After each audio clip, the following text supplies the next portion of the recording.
Hello guys, welcome back to the programming screencast on Python.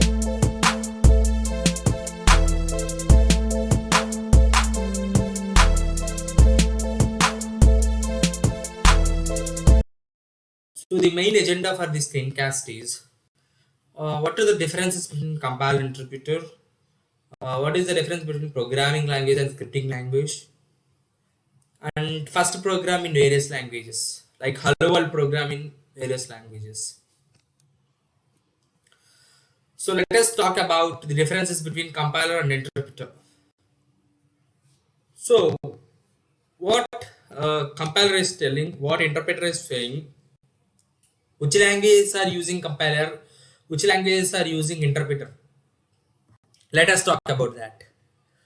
So the input for compiler is you take the entire program as an input at a time, whereas the input for the interpreter is it takes single line of code or one instruction at a time. Okay, this is the input for compiler and interpreter. What is an output that is gained for compiler is it generates the intermediate code object. It generates the intermediate code object. Whereas interpreter, it doesn't produces any intermediate code object. That is the difference between the compiler and interpreter. So compiler is taking the entire program as an input and it is giving an output. It is generating an intermediate object code. Whereas interpreter is taking line by line, a single line, and it is giving to the interpreter. The interpreter will never generate the intermediate object code. So compilation is done after the execution. This is what doing in compiler. Compiler is only generating of intermediate code object is the task of the compiler, and the execution need to be done by the one more software. Whereas the interpreter, the compilation and the execution will be takes place simultaneously. Here both are doing simultaneously, whereas after the compilation only the execution has to be started in place in terms of compiler. If you use compiler, first you need to compile the program and then you need to execute the program, whereas in interpreter compilation and execution will be done fast. Coming to the speed comparison between compiler and interpreter, comparatively faster, and the interpreter is comparatively slower than the compiler, because here the 100 lines of code is converted at once. That is the reason why it is faster than interpreter. Interpreter we are executing line by line. So if compiler take 10 seconds to complete one task, the interpreter might takes more than 10 seconds to execute the same task, because it is executing line by line. So memory required is more due to the creation of object code in terms of compiler, whereas it requires less memory as it is not creating any intermediate code object. So here we are saying that after the compilation phase we will be getting intermediate code object as an output.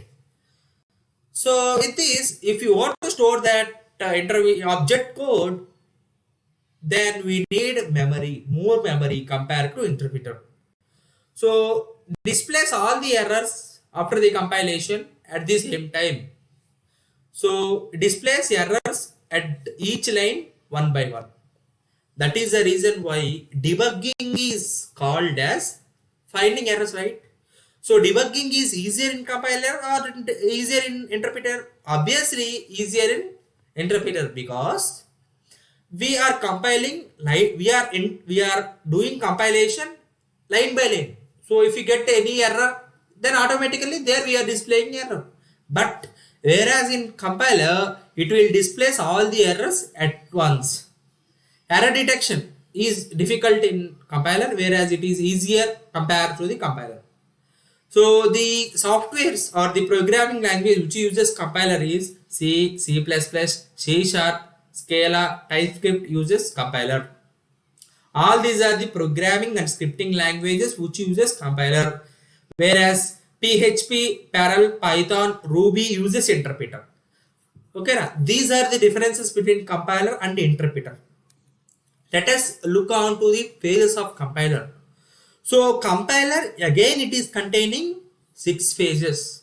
One is lexical analysis, second one is syntax analysis, third one is semantic analysis, fourth one is intermediate code generation, fifth one is optimization, sixth one is code generation.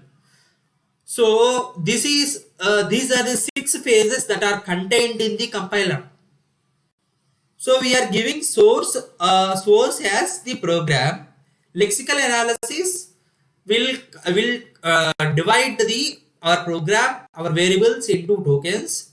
So in syntax analysis place, we will be checking whether we are having any syntax errors or not there, and we are generating the parse tree. In semantic errors, so every phase is having its own implication. Okay, na? So it all the 6 phases is being attached to this symbol table and error handler. If you get any error, it will be stored in the error handler. After the compilation of entire program, errors will be displayed. If you are using any variable, that will be stored in the symbol table. That's it.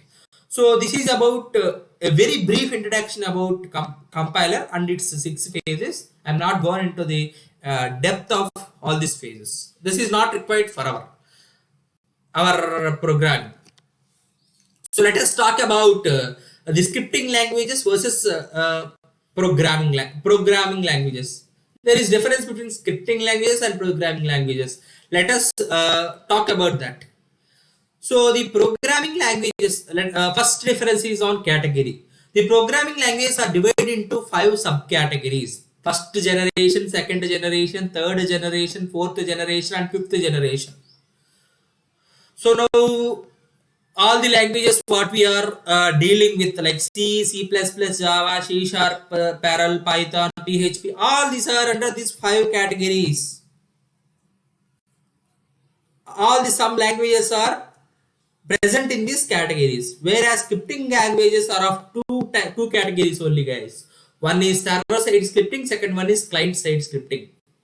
So for when you are going into details of web programming, there we will be talking about Java as JavaScript as a client side scripting language, JSP as a server side scripting language. So that's it, guys. This is first difference between programming languages and scripting languages. Second one is about conversion and hosting. Since all the programming languages mostly uses compilers, one-shot conversion can be done. That is what we taught. So scripting language, on the other hand, it demands line-by-line conversion. It uses interpreter. Programming languages are self-executable. They doesn't require any host, whereas scripting languages requires a host. Host in the sense, if you want to run a program, we need a server. So for that, we will be using either local host or remote host. So scripting languages require host, whereas programming languages doesn't require any host. Coming to speed comparison between scripting languages and programming languages. Compilers generally runs fast than the interpreted programs, since compiler reads and analyze the code at once and report errors collectively. So we had already thought that compiler is taking the source code as an input at once and it is giving output in one shot only, whereas interpreter is doing line by line. So it is getting output. We are getting some delay. Speed is it is taking some time. So mostly compilers are used in the programming languages. Interpreters are used in the scripting languages. Let us take some examples of programming languages and scripting languages.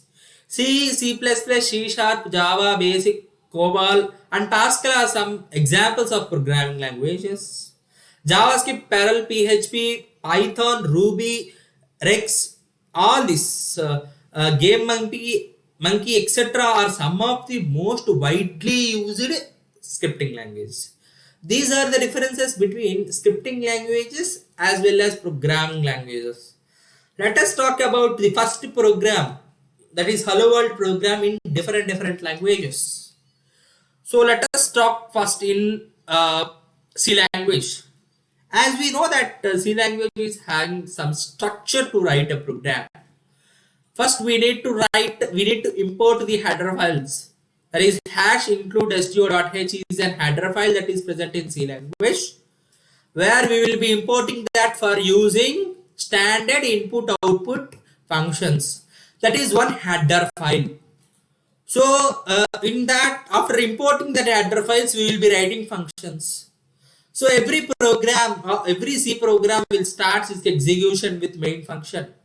So we are writing main function. So int is called as return type. Main is a function where operating system will check for main function in the program and starts its execution from main function. So here we are writing printf. Here printf is an output. Here printf is an input output statement. Here we are using for output printing, right? So this is present in sto.h library, standard input output library. So we are printing hello world. Here we are using return type as int. So I don't want to return anything. I am returning 0. So after executing this entire program, we will be getting output as hello world. So here we are importing some libraries. We are using that, and we are following some predefined structure in C language. Coming to Java. Java is object oriented, right? We know that here we had used procedure oriented. We are used functions, so it is called as procedure oriented language. Here Java is object oriented language. So public static void main, it is a main function or main method. In specific, we call it as method in Java. So everything we write, it should be present in class. A class is a basic entity, where in that entity we will be placing all the methods. So hello world is a class. So in that class I am having main method. So structure for main method is public static void main string array args. So this is what the syntax you need to write in Java. Public is we can visibly throughout the program. Static is we are not creating an instance for that class. Void is we are not returning any type. We are not returning anything. Main is a main function. String array args is a command line arguments. This is what a very brief introduction to all that syntax. So system.out.println is an output statement that is present in Java to print hello world. So here system is a class, out is an instance, println is a method. So this is what we can use, and we can print hello world in Java. Whereas in Python it is very simple, guys. We can use just a printf and we can print the hello world. So there is some difficulty in C and Java, but we don't find any difficulty in Python. That is the reason why Python is both very simple language. It is general purpose language, it is dynamically typed language, it is interpreted language, and it is very easy compared with C and Java. Okay, now so the output in all the cases is hello world. Okay, now that's it for today video, guys. Please do follow us on TechMahir Insta page. Thank you for watching this video. If you like this video, please share to your friends. If you have any comments, please put them on the comment box. Thank you for watching this video.